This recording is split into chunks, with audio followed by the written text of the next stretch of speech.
Rajkot civil હોસ્પિટલમાં ઉંદર બાદ હવે વંદાનો ત્રાસ। રાજકોટ સિવિલની જનાના હોસ્પિટલમાં વંદાનો વિડિયો વાયરલ। દર્દીના સગાઓ દ્વારા વિડિયો વાયરલ કરવામાં આવ્યો। વંદાથી દર્દી અને તેના સગાઓ પરેશાન। નીચે ભૂગર્ભ ગટરમાંથી વંદા આવતા હોવાની વાત। વંદાઓને દૂર કરવા માટે દવાનો છંટકાવ કરવો જરૂરી। અંદાજિત 100 કરોડ રૂપિયાના ખર્ચે બનેલી જનાના હોસ્પિટલમાં વંદાઓથી મહિલા દર્દીઓ અને બાળકો પરેશાન। સૌરાષ્ટ્રભરમાંથી પ્રસૂતિ માટે મહિલાઓ અહીં આવે છે।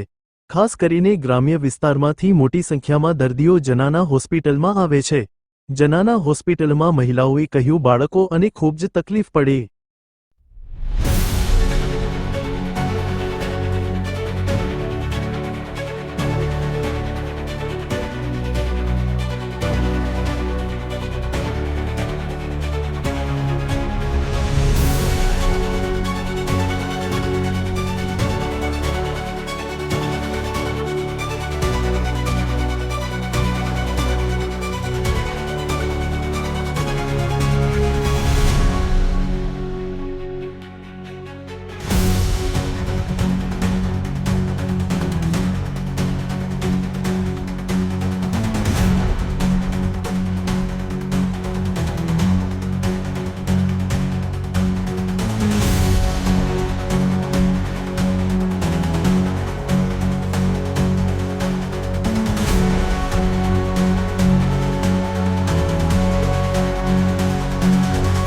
વાલીબેન ક્યાંથી આવો છો? દ્વારકાથી।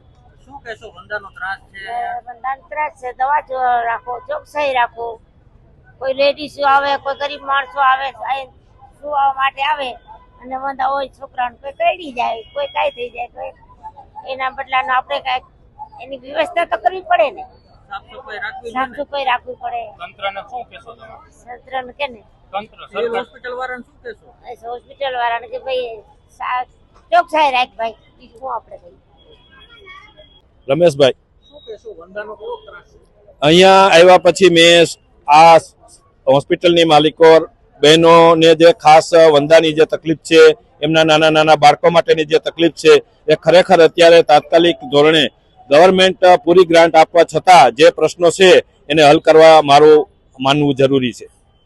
કેવી તકલીફ પડે વંદાને? આ વંદાને કારણે નાના બાળકોને રાતે ઊંઘમાં પણ તકલીફ પડે છે, સાથે આવતા બહેનોને તકલીફ પડે છે અને પ્રસૂતા જે બહેનો છે એને પણ વધારેમાં વધારે તકલીફનો સામનો કરવો પડતો હોય છે। ચોખ્ખાઈ રાખે તો કદાચ વંદા ન આવે, દવા છાંટવી પડે, આ બધું હા, ચોખ્ખાઈ રાખે, વ્યવસ્થાને અભાવે ચોખ્ખાઈની થોડીક મને ખામી દેખાય છે। ગવર્મેન્ટ તો પૂરેપૂરી સહાય આપે છે, પૂરેપૂરી એની ગવર્મેન્ટ બોડી જે કાંઈ આને ગ્રાન્ટ અવેલેબલ હોય તે આપે જ છે, ફાળવે છે, પણ વ્યવસ્થા મને એવું લાગે છે થોડી ઓછી દેખાય છે।